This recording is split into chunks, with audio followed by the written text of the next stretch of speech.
Chapter 5, Calamity. Friendship. Friendship never changes. Alive. I was still alive. As consciousness came back to me, I found myself laying on a mattress, with blankets tucked about me, feeling warm and rested, and far more comfortable than I had since before I left Stable 2 3 days ago. At least, I thought it was 3 days ago. I had no idea how long I'd been unconscious. By habit, I lifted up my forehoof to check the date and time on my pip buck. Doing so unsettled the blanket, which proceeded to slide to the floor. "Oh, look who's awake!" The pretty voice of a mare awfully close to me shocked me into full alertness.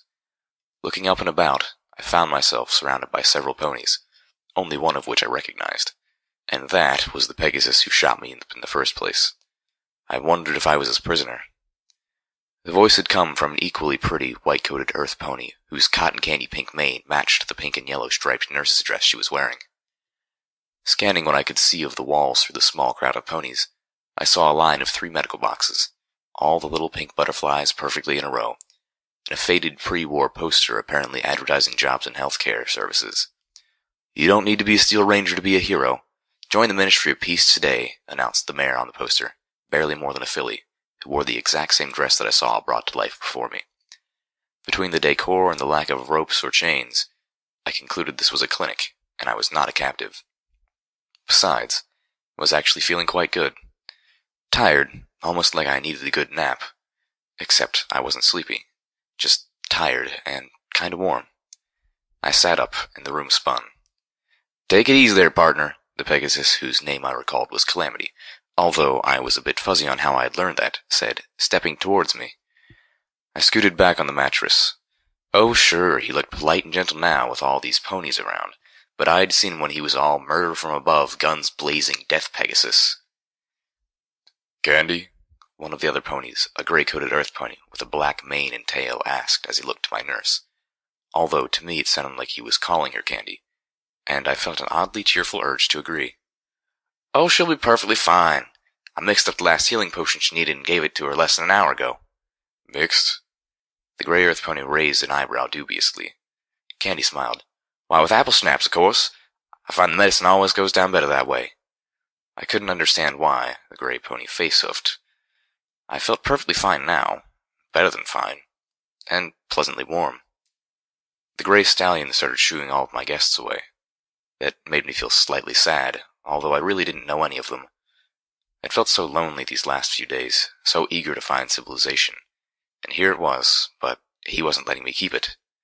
A thought which I realized didn't quite make sense, although I wasn't sure why. "Come on out when you're feeling up to it. I know there's some ponies who'd like to see you." The gray stallion smiled at me, then looked at the rust-colored straggler. "You too, Calamity. Out you go." Calamity took one look back at me before scooting out. Candy pranced up to me and whispered dreamily, "Such a handsome stallion, isn't he?" "Who?" "Why, Calamity, of course," she giggled. I was at a loss for words. No, I wasn't. "He shot me." She waved that off with a hoof wiggle. "I'm sure it was just a misunderstanding." It was, I recalled, but why was I having this conversation? If anything, I wanted to talk about how pretty Candy, not talk about Calamity. Least of all, whether or not he was handsome. None of which seemed to find a suitable way to be spoken aloud. Sulkingly, I fell back on reiterating, "He shot me," then added, "A lot." More rested and with a much clearer head, I was eager to meet the ponies of New Appaloosa. By my pip buck, I'd been out for nearly 2 days. I gazed over the railing at the walled village. Multiple lines of what I had realized were railroad tracks converged into a town made up largely of dozens upon dozens of virtually identical homes built from old passenger cars, many of them stacked 2 or 3 high. Most still had their wheels. Heavy metal boxcars formed a ring around the town, with a massive gate on either side. Armed pony guards walked around the tops of the boxcars, keeping their eyes on the wastes outside. Inside, scores of earth and unicorn ponies trotted about their daily lives. The place was dirty, rusty, and altogether wonderful. "How did you get them stacked like that?" I asked, looking up at the stacked train cars, the tallest group being 4 high. Railing and catwalks spanned out from it, connecting to other towers. On the highest roof, brilliantly glowing letters announced Turnpike Tavern. Railwright, the gray and black stallion who had turned out to be the sheriff/mayor/general hold-togetherer of the town, deadpanned. Had one of them unicorn ponies do it. I turned with a gasp, staring at him. I'd never heard of a pony levitating anything that big or heavy before.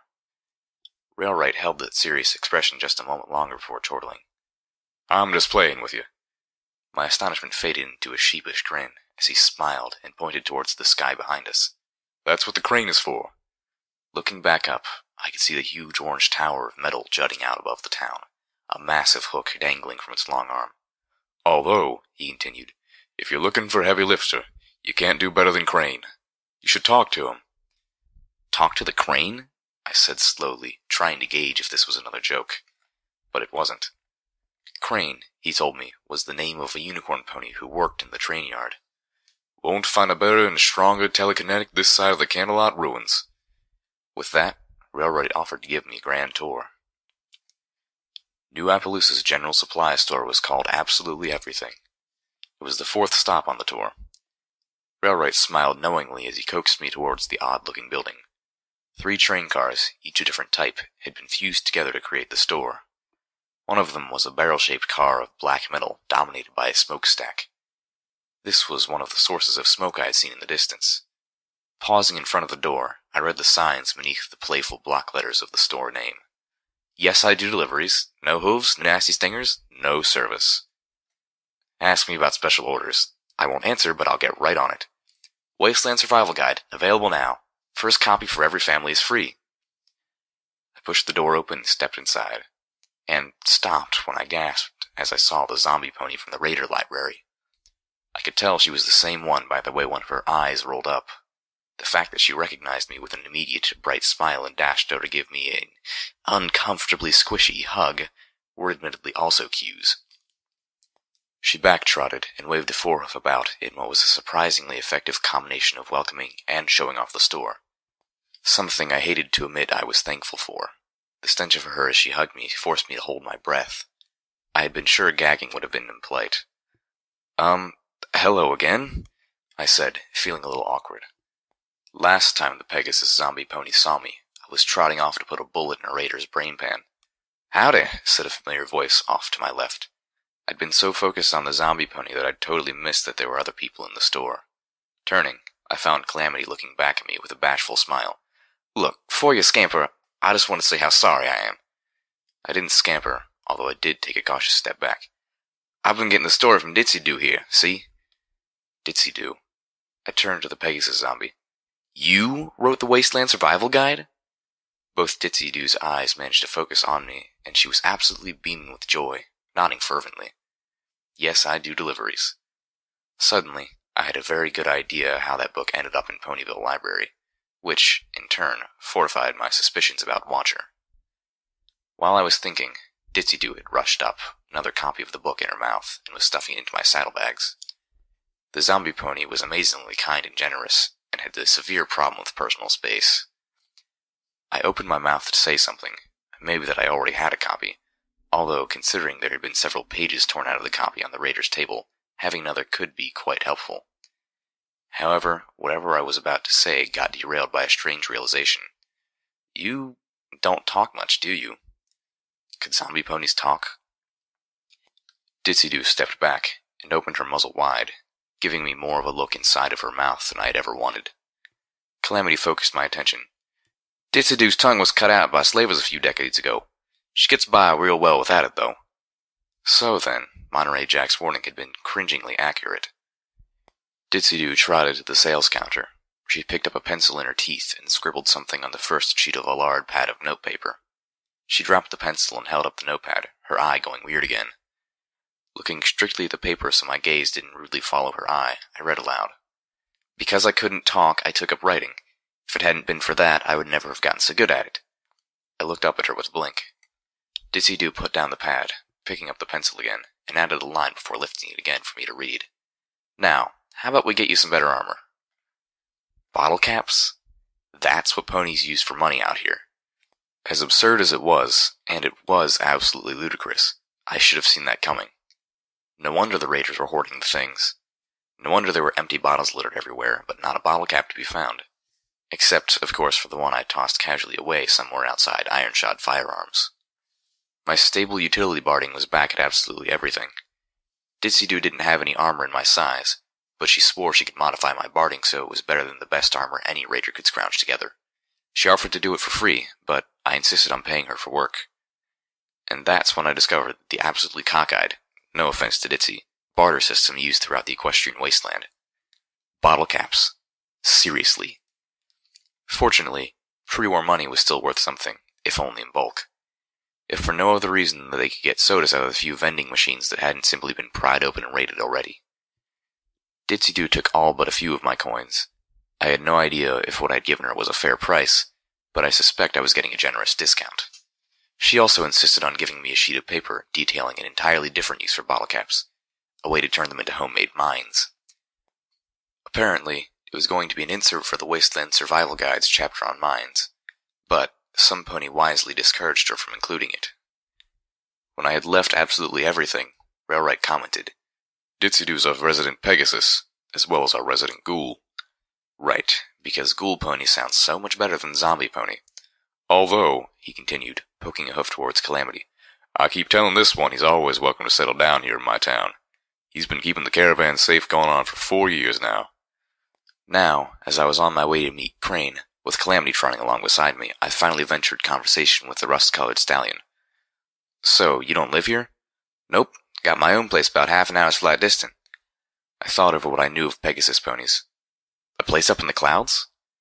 I could swear Calamity's eyes just widened a bit. "Oh no. Just a shack. Something some pony threw together a few generations ago, only to get eaten by wild animals in these here parts." I'd already encountered some of these wild animals in these parts. As we walked down the catwalk, my gaze fell on the strange weapon that Calamity wore, my eyes following from the gun barrels to the odd metal protrusion that stuck out in front of him. A control mechanism, I suspected. I opened my mouth to ask him about it, only to find myself looking at air. I stopped and looked back. He had halted abruptly to let by a mare in a straw sun hat and her colt. The mare was apparently having trouble keeping the colt from dashing off at top speed. She looked like she wanted the leash. "But Ma, I want to go see Derpy." Calamity leaned close and whispered, "That's what some folks call Ditsy-Doo, 'cause the eye." Yeah, that's what they'd focus on. The bullies back in stable 2 would totally have ignored the whole putrefying flesh thing for that. "She doesn't seem to mind. I actually think she finds it endearing." I didn't point out that Ditsy-Doo didn't seem to mind having her tongue cut out either. Didn't make it right. "Trolley, you get back here," the mother called out as the colt started to trot a little too fast.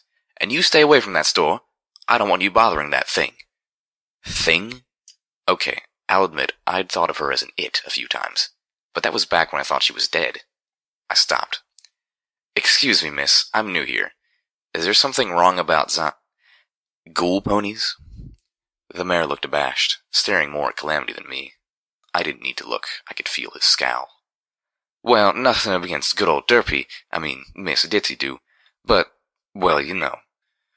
"Know what?" I persisted, trying not to hint at the shame I was feeling for having balked her smell, or the grossly squishy way her hug felt. "Well," the mare looked about furtively, then lowered her head, whispering, "You know what they're all like, ticking time bombs, right? You can see what being a ghoul is doing to your outsides. Imagine what it's doing to their brains. They all go mad sooner or later. Dear Ditsy, she's lasted a good long time, and she's only a little crazy for it. But someday, I just don't want my boy to hurry that long, none. Or be there when she finally does turn on us all." With that, the mare drew herself up, pulling Trolley close, and hurried off. Away, notably, from absolutely everything. I stood there for a long time, stunned. Finally, I asked Calamity, "Is that true?" Calamity sighed deeply. It was not a good sign. "Yep, for most of them anyway. You get into the wrong places, you find yourselves hunted by whole packs of cannibal ghoul ponies gone zombie. But, and I mean this, that's only most of them, and even the good pony folk, if a little smelly and strange looking, until that day. Some, like Ditsy-Doo, break the odds and never lose their noodle." I understood the spirit of the words, but the news didn't make me scared of the hairless Pegasus rider. It made me ache for her. Crane was a yellow unicorn pony with an orange and beige striped mane and tail. He wore a bright orange construction hat with a hole in it for his horn. When we found him, he was loading barrels onto the flatbed of a train car. This one actually still on the tracks that ran through town and connected to several others. "Howdy. Pleased to meet the little mare with the pip buck who saved Sweet Apple and Ditsy Doo. Not to mention Desert Rose, Barrel Cactus, and Turquoise." He stopped to shake my hoof vigorously. "Pleased to meet you too," I smiled, feeling a touch wobbly after the hoofshake. "Railwright told me you're the pony to talk to if I wanted to see some heavy lifting." Crane smiled, then casually lifted 3 barrels at once, putting them in their places on the flatbed. "Reckon I am." Then, to my shock, he asked, "What kind of spells you got?" "Spells?" I replied hesitantly. "You know," he continued, talking while 3 more barrels levitated by, glowing with the same light as shone from his horn. "Unicorn ponies generally have a small collection of magical spells, usually related to what he or she is destined to be good at. Except for the ones that are destined to be good at spells, of course, because then they get a whole heap of them. Me, for instance, I can make all manner of repairs to the rails and trains just by focusing at them." Crap. Kicking a hoof at the ground, I sighed deeply. "Nope, just telekinesis. No spells." I knew it was pathetic. Levitation was basic filly stuff. By the time I got my cutie mark, every other unicorn in Stable 2 had a nice collection of spells. Thank you, Crane, for reminding me that I was probably the most unmagical unicorn ever. Crane's eyes widened in surprise, and he quickly changed the subject. "Now I've got lots of work to do, but I tell you what, if y'all would do me a small favor, I'll return it by teaching you everything I know about heavy lifting." Sounded great to me. "What's the favor?" "Fetch him a soda, maybe some lunch. Help tie down the barrels on the flatbed. We've been having a small bit of trouble with the things that have been crawling up out of that old stable west of here. From what I hear, y'all are mighty brave and ain't no slouch with slinging a firearm. Just get down to the stable and close the door. I reckon we can clear out the varmints up here if some pony locks off their breeding grounds." "Okay, not a soda run." "So, why are you with me again?" The sky had darkened prematurely. I would soon have to turn on my lamp spell of my pit buck. "I figured I owe you one," Calamity said earnestly as he followed beside me. "Maybe a whole mess of ones, considering all the good you did for the good ponies in New Appaloosa." With a sigh, I tried to console him. "You couldn't have known. I was wearing blood-caked raider armor, and carrying an arsenal that would make the average raider radioactive and envy. Caked in raider blood. Armor you only had because you needed protection while saving the lives of 5 good townsponies. Only 4, really. Ditsy Doo saved Sweet Apple. And you saved Ditsy Doo so she could save Sweet Apple. In my book, that makes 5. He took a deep breath. "Besides, I can't consent to you going down there alone. I've heard dark stories about those stables. Bad, bad things happen down there, and too many of them. I came from a stable. Hell, every pony came from some pony who came from a stable, right? I can see why an empty one would be an inviting nesting ground, but it's not like the stables are cursed or sinister." Calamity mulled that over. "I suppose you're right about that. All except the few like Ditsy Doo who somehow survived the apocalypse on the surface, or are descended from the folks who did." I halted my trot so abruptly I nearly fell over. My surviving canteen, refilled, swung out and back, smacking me in the chest. "Ditsy Doo survived the war? She's that old?" "Yep. Good ponies don't age like normal pony folk." The idea of a pony who had actually been around way back then, who actually knew what happened, blew my mind away. "What's her story?" Calamity snorted a laugh. "So long I couldn't even guess the most of it. I do know she was flying outside Cloudsdale when the first megaspell hit it. She was caught at the very edge of the magical energies that wiped out the entire city. Been a ghoul ever since." I nodded, continuing on in my solemn silence. The image of an entire city in the clouds filled with Pegasus ponies played out in my head. There 1 minute, and then just nothing. The clouds above started to leak. It was like being in a shower back at Stable 2. Only the shower was everywhere, and it didn't stop. If I hadn't been cleaned by Candy the day before, I would have welcomed it, despite the cold of the water. Now, soaked to the bone, I just found it miserable.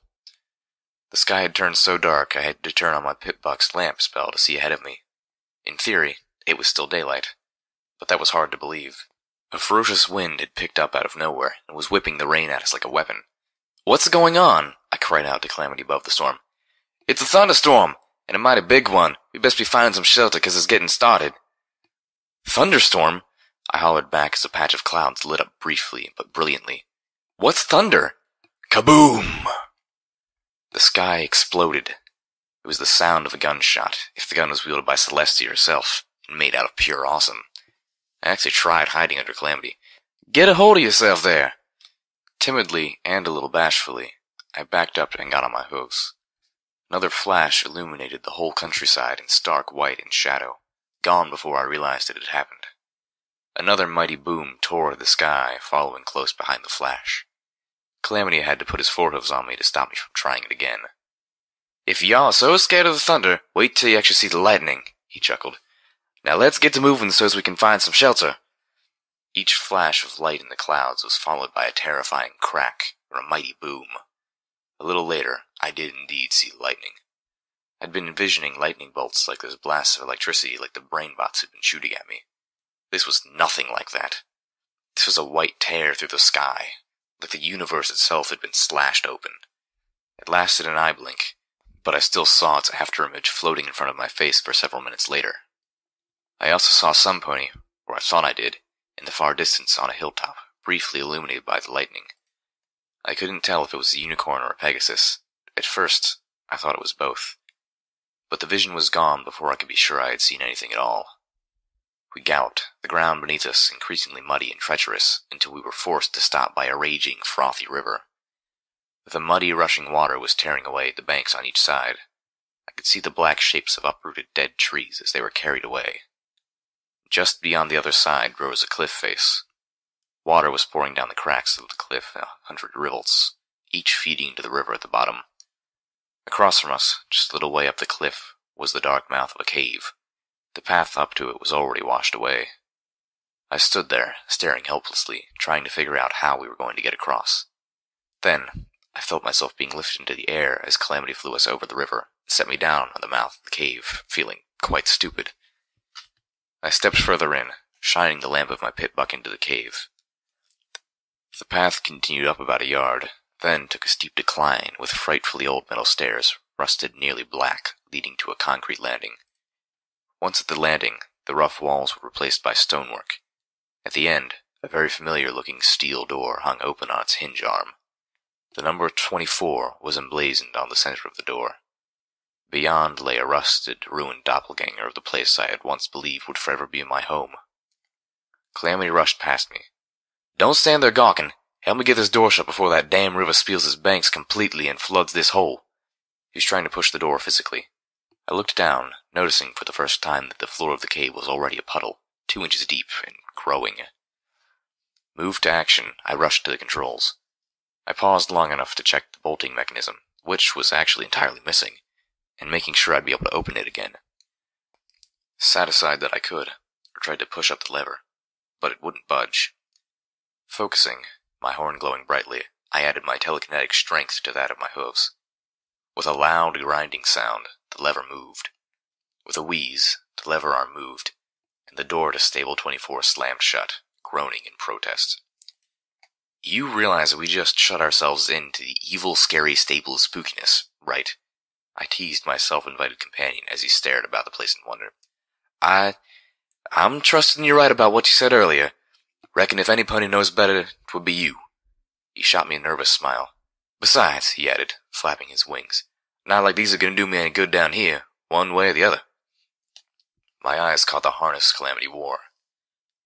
The Pegasus had twin long-range rifles, one strapped to each side of his body, right under his wings, built into a saddle mechanism.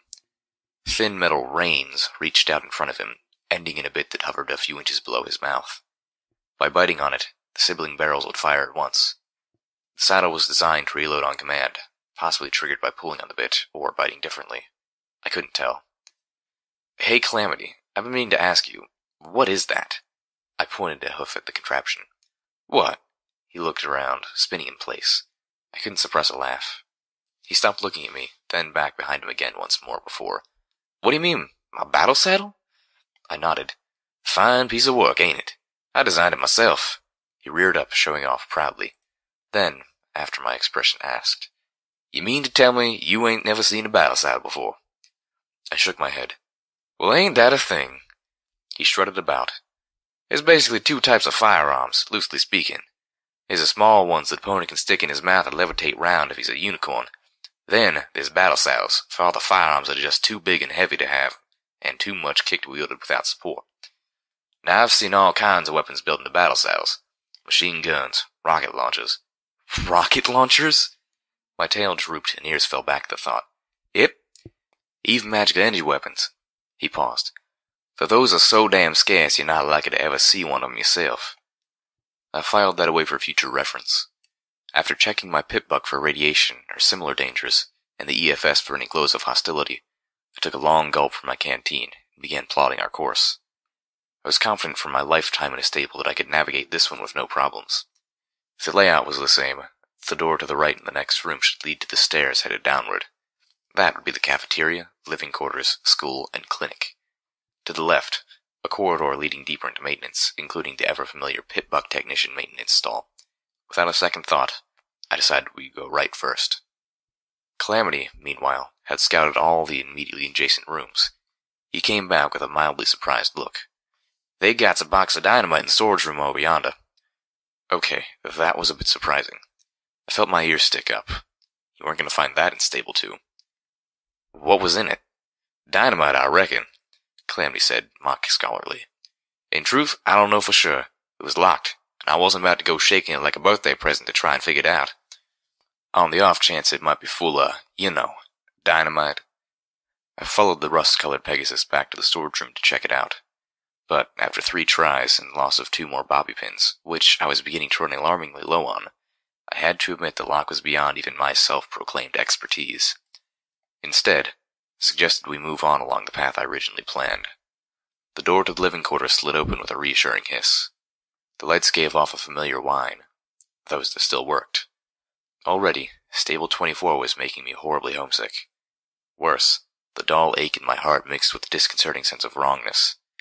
Seeing this place in rust and ruins was unpleasant in a way that I couldn't describe. It was like walking through my own personalized version of the post-apocalypse. I was finding doors that wouldn't open. The floor was strewn with tin cans and litter. The generators, uncared for, were making an odd rhythmic churring. And from deeper within came chugging, banging, and hissing sounds that had no place in a stable at all. This was a demoralizing, eerie, spook house version of Stable 2. I turned to look back at Calamity and caught him picking up bottle caps off the floor. I bit my lip, bracing against a wave of emotion that shrieked that he was desecrating this place. Looting and scavenging was survival out in the equestrian wasteland, and logically that applied to here too. But even more than stripping goods off of fresh corpses, this felt like grave robbing. Unholy. My feelings scattered as, overhead, a burst of thunder hit so close to the cave that we could hear it inside the stable. My heart thumped in my chest. What the hell?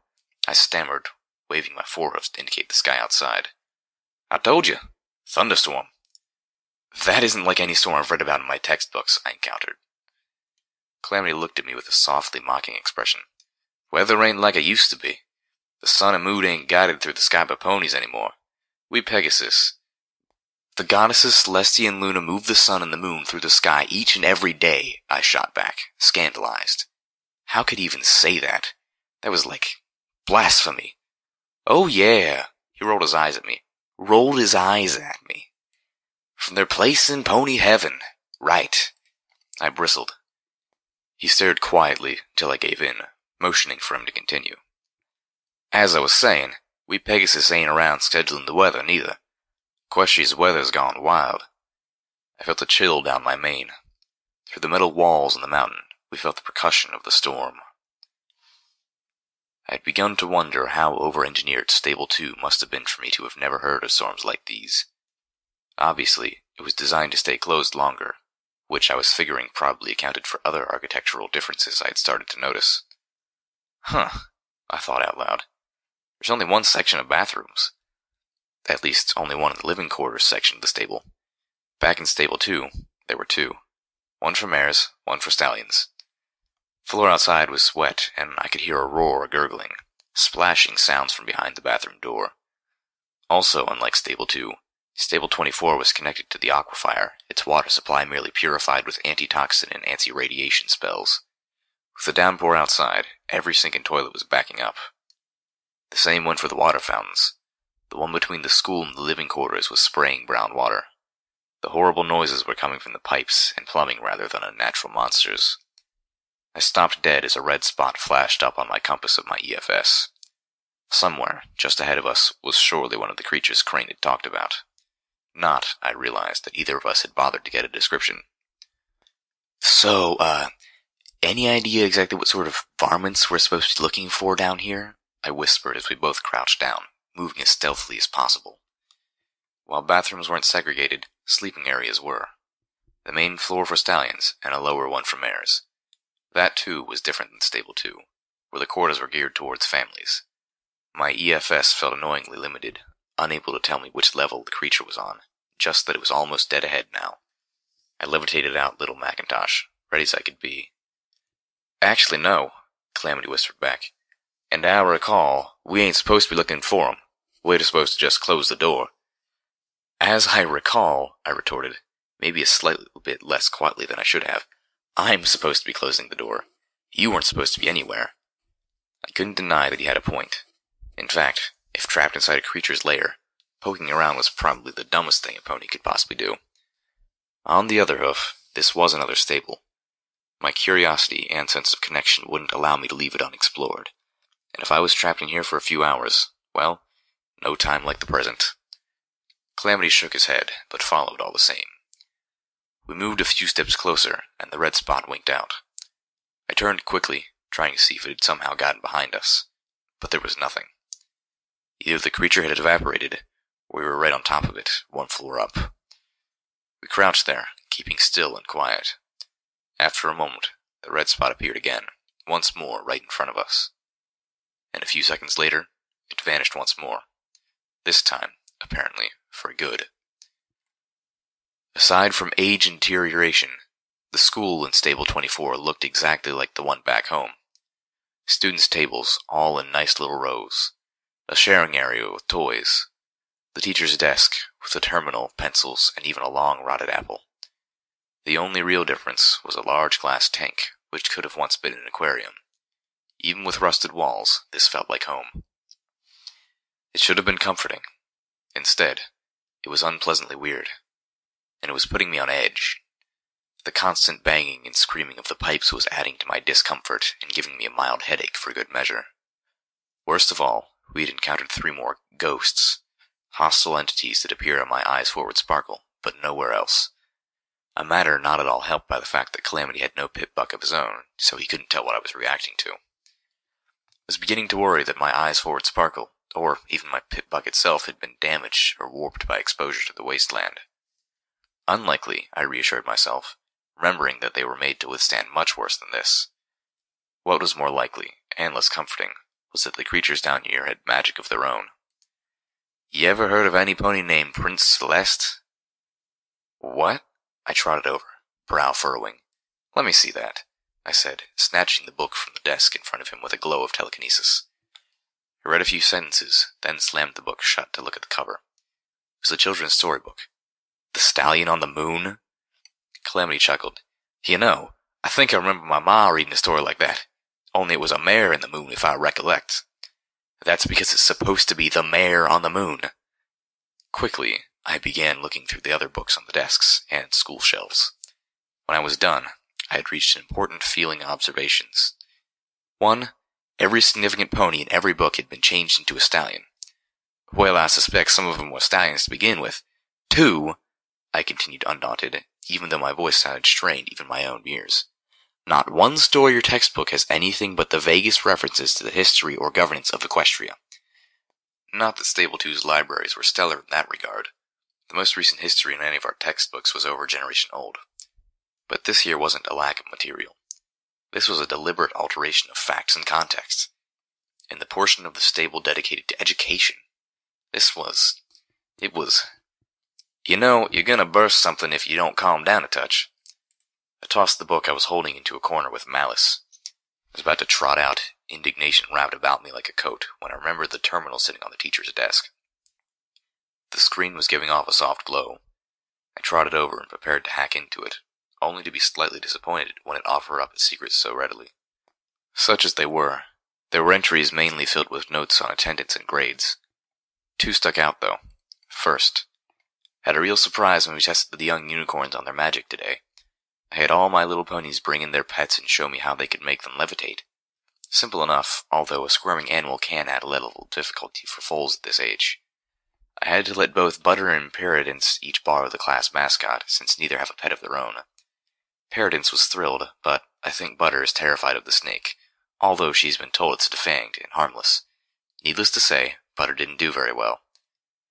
The real surprise was little Quanta, who has been struggling with even minor levitation all year. Now, I know these things have never been recorded in girls, but I can't imagine any other explanation. We had a full magical epiphany occur right in our classroom. Quanta not only levitated herself, but she let out a flash of energy that affected all the pets in the room. Most just panicked and had to be recovered, but some, including our mascot, seemed to have vanished completely. And strangest of all, the arcane flash seems to have turned Carrot Tail's ugly old cat into, well, an even uglier old cat. It only lasted a moment. Quanta seems fine. Didn't even realize what she'd done. Of course, parents had to be called, and Carrot Tail was traumatized. It'll be a miracle if I can teach these foals anything for the rest of the week. Meanwhile, I'm going to write up a proposal to have another unicorn stallion watch over these tests from now on, just as a precaution. The second entry that stuck out was 4 days later, and it was from the last entry on the terminal. I expected a few parents to keep their Colson fillies home after the excitement at the beginning of the week, but by now, they should be letting them back. Instead, attendance is at its lowest yet. Over half of my students have skipped their classes today. If things haven't turned around by the end of the week, I'm going to start calling parents. And if that doesn't work, maybe even the Overstallion. I stared at the last entry for a while. Wait, the Overstallion? Calamity looked at me curiously. What's wrong? This overmare of the stable was an Overstallion. He blinked, and then his eyes narrowed just a little. Now what's wrong with that? The overmare is supposed to be an overmare. That's what's wrong. It was like explaining to a child, but instead of understanding, his eyes narrowed even more. Are y'all saying a fella can't do what a gal can do? Taken aback suddenly. No, it's not that at all. I waved my hooves in negation. It's just the way it's supposed to be. It's tradition. He didn't move. His voice was very even. You're saying that even if there was a fella who was better at leading a stable than any other pony, stallion or mare, and had the cutie mark to show for it and everything, that he wouldn't be allowed on account he was a buck. I gulped, taking a step back. Damn it, but I was right. There was nothing I could say to explain that I was right without digging myself deeper. So instead, I just clammed up and said nothing. Calamity turned and walked out of the classroom. This time, I followed him. Okay, now I do feel a mite bit embarrassed. In front of us was another door to maintenance. To our right, the cafeteria. To our left, a maintenance storeroom. In the storeroom, a glowing terminal, several shelves of supplies, and a poster on the wall of a mighty stallion standing brave and tall, facing danger head-on, ready and able, with 3 mares crouched down at his hind hoofs, frightened but looking up to him for salvation, adoration evident in their eyes. Calamity felt embarrassed. I felt something creeping more towards anger. It wasn't that this turn should have taken us towards the atrium. I could forgive a severe divergence in stable design, although it did irk me. It wasn't the heroic stallion, or the simpering mares. There's a desire to be special and to be admired for your accomplishments that the poster played to, which I fully understood. It wasn't even about that this was the 5th poster we'd come across, and all of them catered to the same gender bias. It was that the stallion in the picture was valiantly holding a wrench in his teeth, and the unspeakable horror that had the girl ponies all cringing like frightened bunnies was apparently a leaky sink. Carefully, so as not to step on another social mine. Do you see why I'm upset? This isn't like give it to the best pony, who cares about tradition. This is manipulation. All these posters been here since before ponies trotted up to this stable to avoid the apocalypse. He turned and fixed me with a look. It's like saying that a job's only fit to either a mare or a stallion. I got the point. And that's only true for cooking. I stopped. My ears shot up for a moment. I bet they could have been steaming. What? What's that supposed to... And then I caught his sly look. Oh, ha, I guess I deserved that. Yep. We were quiet a moment. I turned to hack the storeroom terminal and read over the logs of a pony who appeared to be the maintenance supervisor, while Calamity hoof-picked some supplies worth scavenging. The clanging and banging of the pipes continued relentlessly, but for a moment I felt a little less stressed. I felt that I had just made it out of the social minefield, singed, but intact. So, naturally, that was the moment everything went to hell.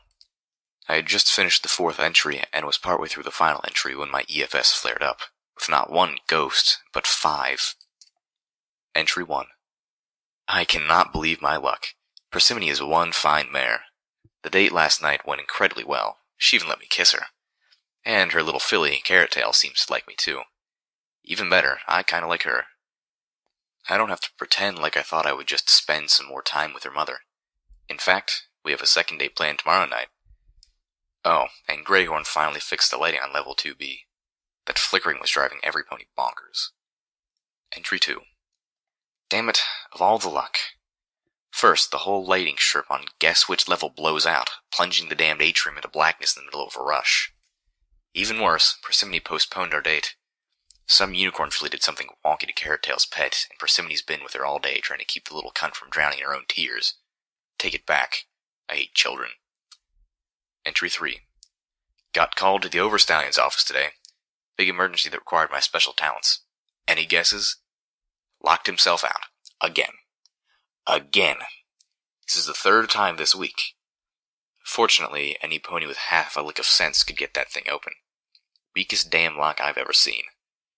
Still, just in case Greyhorn ever has to do it, I left a handful of bobby pins and a copy of today's locksmith in the maintenance locker room safe.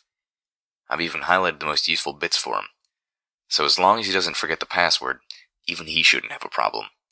And I made the password his name, so... hell, he'll probably forget it still. Meanwhile, my love life's taken a turn for the worse. Persimone's filly's apparently in the clinic. I hear the cat attacked her. Probably had to put it down. Entry 4. Where the hell is Greyhorn? Idiot missed his whole damn shift today. Called up to his room, but no answer. God damn it, I gotta do everything around here myself, don't I? Oh, I replaced the entire lighting assembly up on level 2B, and guess what? We're still having problems. I swear to God, the ponies who built this place must have been cutting corners. Probably cheated Stable Tech out of fat loads of money. Hope their asses melted when the mega spells hit. Entry 5. Still no Greyhorn. Talked with some others, and they haven't seen him either. Suggested I check medical. Would be just like him to find a way to fall and impale himself on his own horn. Damn it, there's that scratching sound again. Something's managed to get into the ventilation system. I've removed several of the covers on this floor. Hopefully whatever it is will fall out and I won't have to send some colt crawling in after it. Did I mention how much I hate children? Double, damn it. I just spotted the thing staring down at me. If I didn't know better, I'd say it was Carrot Tail's damn cat. But they caught him and put it down yesterday. Triple, damn it. Damn thing just bit me. I swear, I'm gonna send a colt up there after it with a flamethrower. Looking up, I saw the dark opening where the covering grate should have been. And several pairs of alien eyes gleaming at me. Calamity, get back, they're in the ventilation! Calamity backed away at my shout, even as the first creature leapt out, landing on the shelving, spilling a bucket of fuses, crashing to the floor. It looked only vaguely feline, but with scales rather than fur, oversized fangs and cat-like eyes save that the slits ran horizontally. Somehow, that last part freaked me out the most. I had made the mistake of putting little Macintosh away. When it leapt at me, I didn't have the time to draw the gun out, or even think. I reacted instinctually, grabbing the creature telekinetically and hurling it away from me, just like with the grenade. Only this time, we were in a small room, and there was no place for it to go. So, instead, it just thumped back against the wall, pinned and hissing. A second jumped out, hitting the terminal, and fell to the floor. I raised a hindhoof and brought it down as hard as I could on the creature's head. Rearing up, I treated the one I was pinning to a fatal blow from one of my forehooves. The third jumped right down onto me, claws catching in my mane. I screamed like a little filly. Get it off, get it off, get it off, get it off! I bucked, panicking, sending a hindhoof through the terminal with a crunching of glass and a popping explosion. I could feel the hairs around my hoof singed. I turned towards the doorway and saw Calamity taking aim. Blam! My mind conjured up a flashback of being wounded and dying, shot multiple times by this very same pony who was swooping down the tracks, aiming at me again. Without thinking, I threw myself to the floor, trying to dodge the shot. A second after Calamity had already fired, ripping the cat-snake thing apart and leaving me unscathed. I got up on my hooves, wobbly, but unhurt. I tried to smile, although I could feel it was more like a grimace. I could read it in his face. He wanted to tell me I should just trust him, to tell me to stop being afraid he was going to shoot me. But he wasn't going to. He couldn't, because he knew I had every right and reason to be gun-shy around him, that I should be acting this way. In that moment, I realized something. He was actually sorry he shot me. Not sorry he had shot the new local hero who had saved some townsfolk, but sorry he had shot me. He wasn't here out of embarrassment. He was trying to fix some loss of reputation or standing, either in his eyes or anybody else's. He really felt regretful that I had nearly died. I didn't even realize I was thinking about him that way, but now I realized I had been. Damn it, now I felt like I should be apologizing to him. He turned away, looking up at the ceiling. I figured the sound of the shots scare him off. For now, I agreed. I had my revelation, but I couldn't tell him. He'd just deny it, and then there'd be awkwardness. He was a boy, after all. Damn it. I scolded myself for having such a thought. Not that it was hard to figure out what had me thinking like that. I glared at that stupid poster. I hate this stable. Little Macintosh whipped around, firing off 3 more SATS-guided shots. 3 more of the evil little cat-snake things were blown into oblivion. They were easy to kill, which hardly made up for being so fast, small, and agile. And, not to mention, extremely aggressive. Several more tried to jump onto Calamity, finding purchase with their claws. He bucked, throwing back his wings, sending them flying, and butt-kicked one of the fallen ones into a reddish paste. How many of these little monsters you reckon we got? I fired at one of the creatures Calamity had thrown, missing, and again hitting this time. The last got by me, leaping for Calamity's back. I heard him howl as the creature sunk its teeth into the back of his neck. Don't worry, I got it. I wrenched the creature away telepathically, my horn glowing fiercely as it brought little Macintosh up to the mewling thing dripping Calamity's blood, and pulled the trigger. Damn, those things got a bite.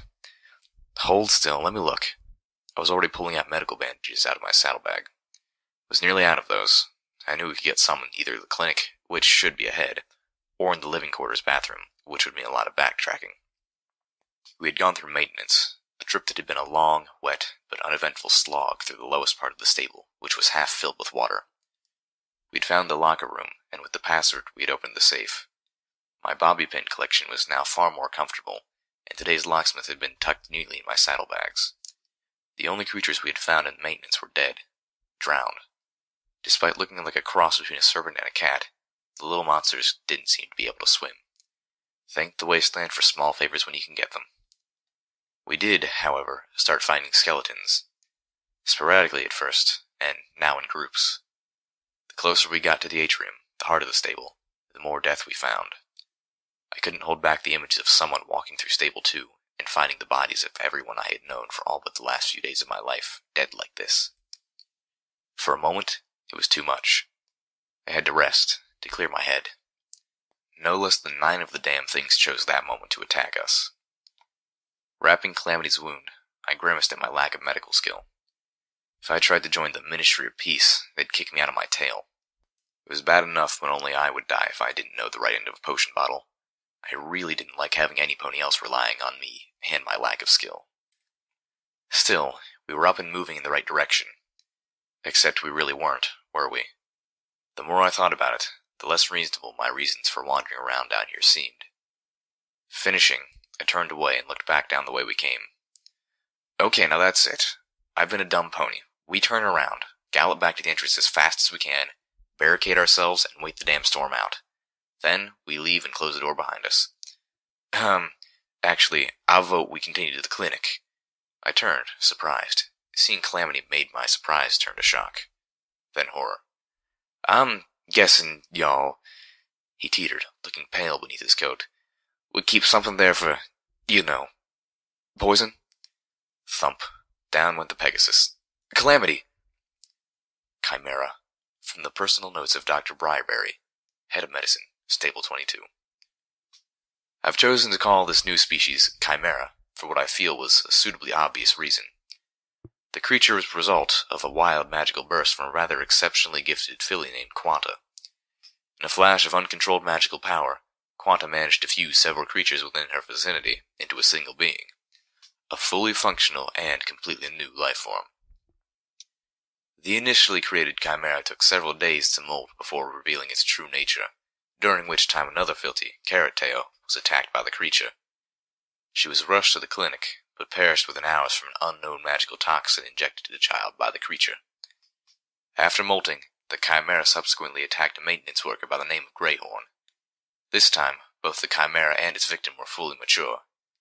Based on the case of Carrot Tail, we treated Greyhorn with anti-venom spells and potions, but to no avail.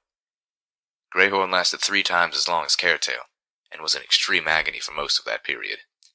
It was only after Greyhorn's death that we learned the key component of the chimera's makeup. As you will be able to see from the images I am having attached to this document, the feline and serpentine elements of the fusion are quite obvious. See images C1 and C2. What we initially did not realize, couldn't have suspected, is that there had been another manner of insect in the classroom when Ro had cast her spell, and that too was infused into the creature on a deeply inherent level. You see, the fangs of the chimera aren't so much like the fangs of a rattlesnake, but more akin to an insect's ovipositor. The behavior of this species is extremely aggressive, attacking any suitable host within which it can inject its eggs. Over the course of a single day, those eggs will mature within the host, after which a litter of new baby chimera will dig their way out of the infected pony, ultimately killing the host if the pony was not already dead. In the case of Greyhorn, 5 new chimera erupted from his body less than an hour after he was pronounced dead. See images C3. You can imagine the look on my assistant's face, but you don't have to. See image C4. Fortunately, from the case of Greyhorn and the baby chimera specimens he provided us with, we have been able to devise and conjure an anti-chimera potion. Unfortunately, some of the herbs required were in tragically short supply, so there is a high probability that we will not have sufficient quantities for everyone. The Overstallion is keeping 1 bottle locked away in his office, along with the recipe. Meanwhile, I am storing the rest of this in the medical refrigerator here in the clinic while I wait for the Overstallion's decision on how to implement the dispersal. Oh, Celestia, have mercy. By the time I was done reading, horror turned me numb. Slowly, I got up from Dr. Briarberry's terminal and stared about the clinic. There were pony skeletons everywhere, dozens of them surging towards the open door of the medical fridge. Others were entangled around each other. A new species, extremely hostile, which renders its victim immobile with a single bite, and then tortures them to death from inside over most of a day, and, in doing so, can quintuple its number. I swiftly realized the only thing that had kept the chimera from overrunning the equestrian wasteland was the river and the fact that these chimera can't swim. Thank the wasteland for huge favors. If we survived this, I was going to have a little talk with Crane about his definition of a small bit of trouble. Understatement was not a virtue in the equestrian wasteland. I looked at the bed Calamity was resting on, looking even weaker than before. Oh, goddess. I couldn't tell him this. Let him think he's poisoned. It's so much better than this. Pointlessly, I stepped over and swung back to the door of the fridge, already knowing I would find nothing inside. Okay, one last shot. I walked to the clinic window and looked out into the atrium. The room was dark. Every light in it had failed. The only illumination came from the couple still functional lights in the clinic and the stuttering, flickering light from the circular window in the the Overstallion's office above. If there was a single dose of the antidote left, it would be locked away in a safe up there. The only way to get to it was through the atrium. The atrium was teeming with chimera, unfortunately. Swallowing hard, I turned to Calamity and told him the plan. After staring at me for a long time, Calamity finally said, "That's insane." I focused, my horn beginning to glow, and slipped open my saddlebag. "I'll be okay." "No, you won't. That's suicide, and y'all be killing the both of us then." I looked at him sternly. "Let me guess, you're thinking you should do it yourself, seeing as how you're already poisoned. Never mind that you can't even stand up without help, and barely with it." The rust-colored Pegasus managed to look cross. "Then get yourself out of here.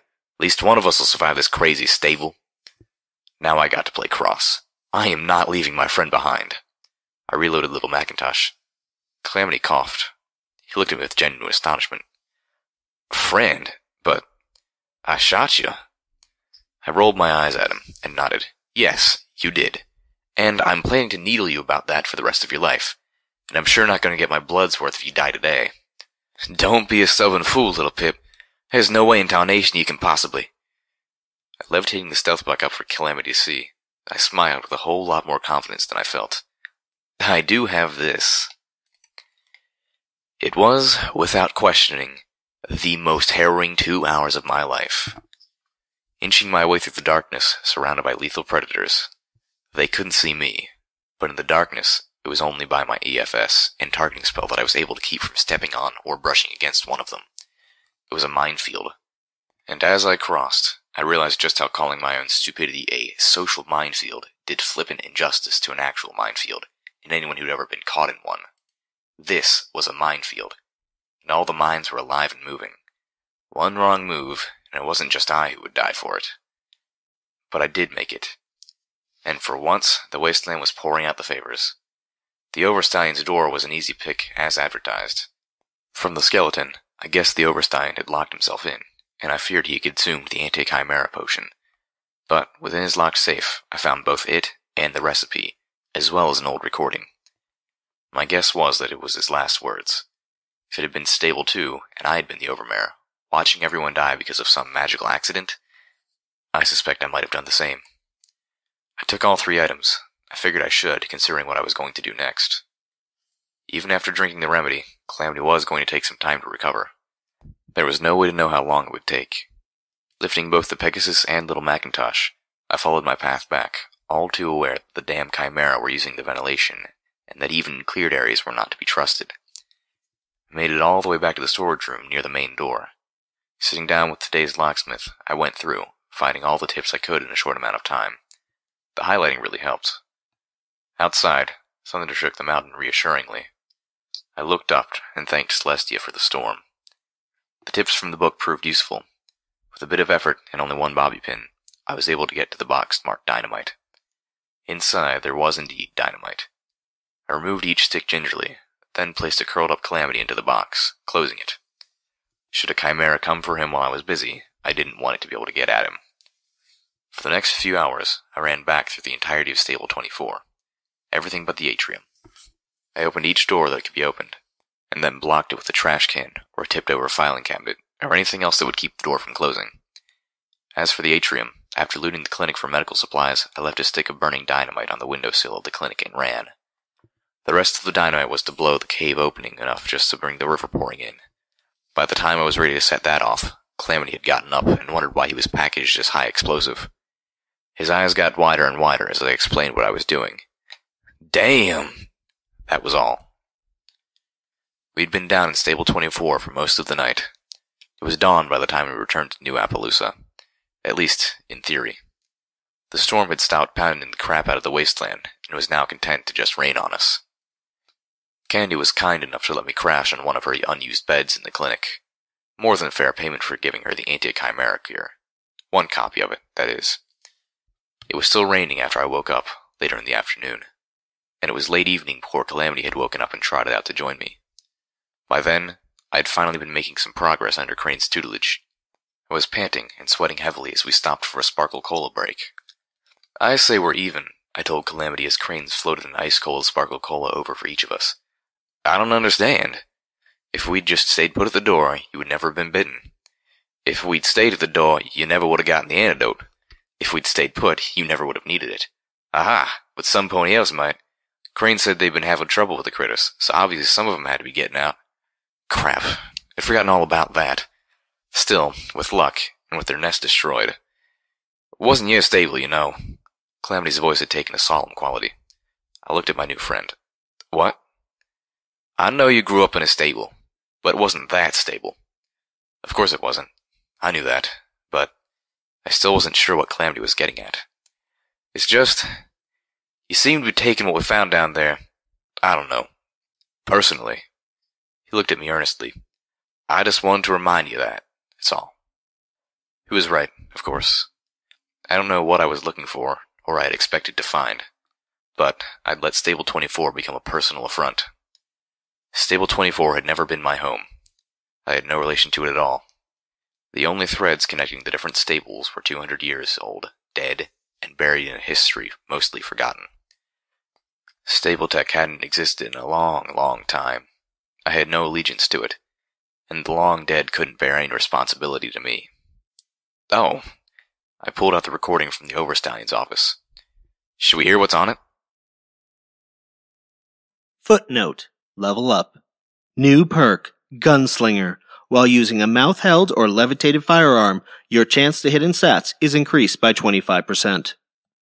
Quest perk added. Mighty Telekinesis Level 1. You triple the mass that you can levitate with your unicorn magic.